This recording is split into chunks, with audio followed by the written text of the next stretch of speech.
I know now as an adult that there was a great sense of urgency, but at the time, coming in as a 10-year-old kid, not really knowing what to expect, I was so pleasantly surprised when we walked in and the nurse on my first day there was Batman. It was around Halloween time, and it ended up being this really cool place. It was such a privilege to be your nurse for so many years.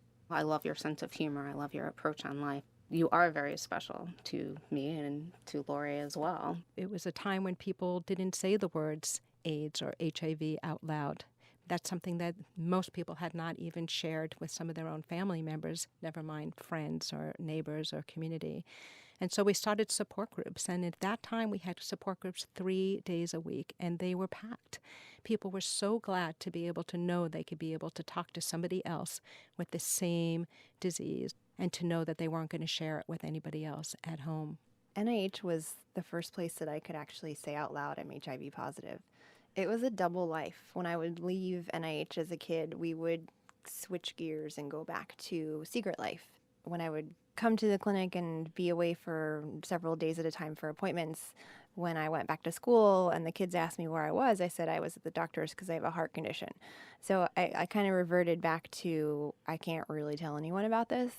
So it was sort of like passing the threshold into NIH becomes this place where you can talk about it and that people aren't going to judge you for it or ostracize you or shun you from the community because that's really what we were worried about at that point.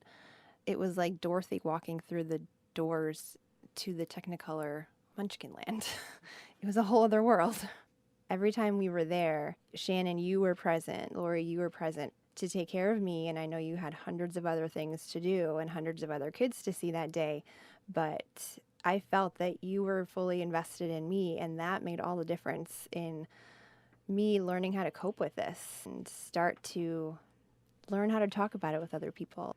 We know that people have really done well is when they could have that identity and have that support in the HIV world because they're more comfortable and ignore the rest of the world, but that's hard to live just in that world. It was hard. I got really tired of it by the time I was 17 or 18 and decided to heck with it. I would just tell people about it. And I was getting ready to graduate and I just decided I have such close friends at this point.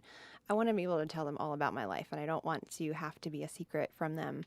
And I also knew that we were all going off to college and there was a real fear in my head that they would go and do something stupid not knowing that they are at risk as anyone else. So I decided to tell my graduating class in an assembly and I like sneak out of the crowd and backstage and all of a sudden I'm the assembly.